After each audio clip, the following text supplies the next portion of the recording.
Alright y'all, we're back on the cateye duramax. Today we're going to see if we can get the fuel gauge to start working again, so we're going to drop the tank. Alright, I have most of the fuel drained. We're underneath the tank now. There is 1, 2, 3, 4, 13 millimeters to drop this shield. So let's get that taken off and go from there. Alright, as you can see we have it dropped, but how come every time I go to fix something else is broken? I don't know if you guys can see this, but that's the fuel tank strap in the back. Alright, let's get a jack underneath here and with a piece of wood to support it. Yeah, she empty. Alright, we got our wood supporting it. We're going to have two 15 millimeters where the straps are on the frame side. There should be one here. And then down over there, straight up. So let me get those loose.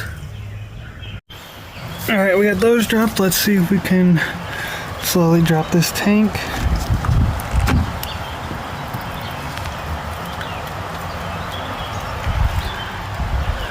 And we're stuck on something.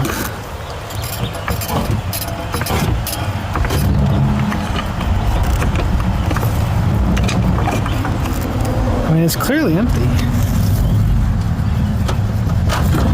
There we go. Just a little wiggle.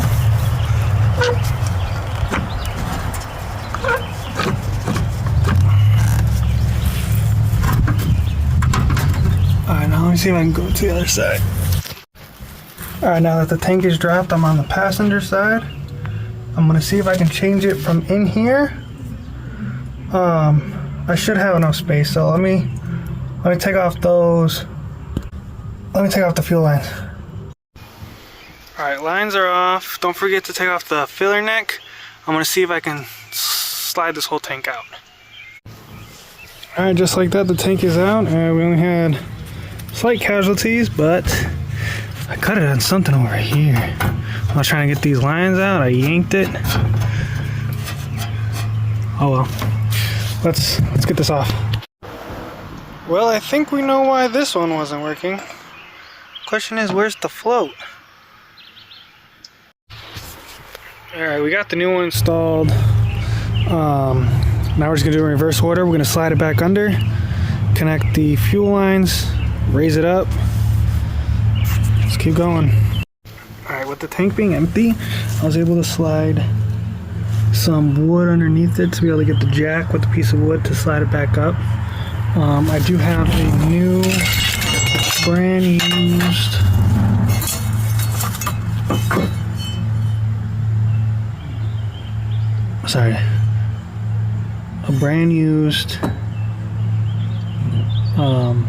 fuel tank strap.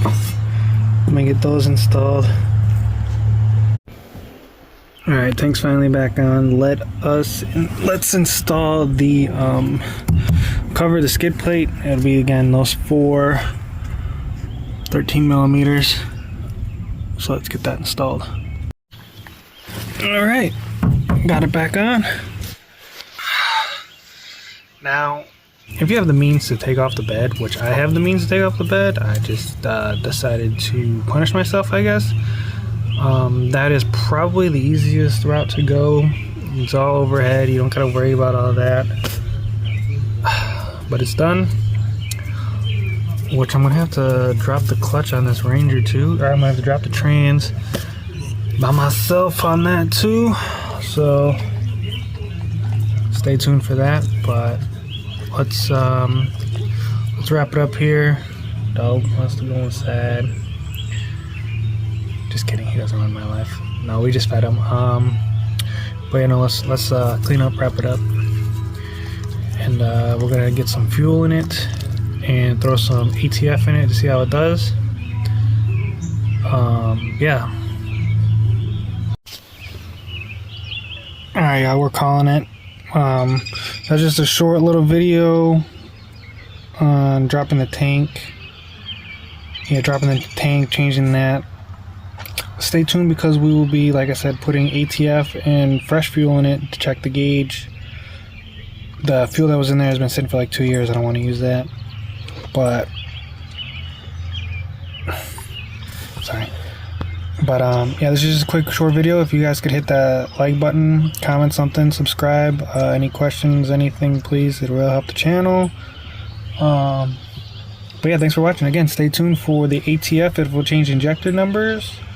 And if you're here for the Ranger build, stay tuned for that too, because I'm gonna have to drop the trans.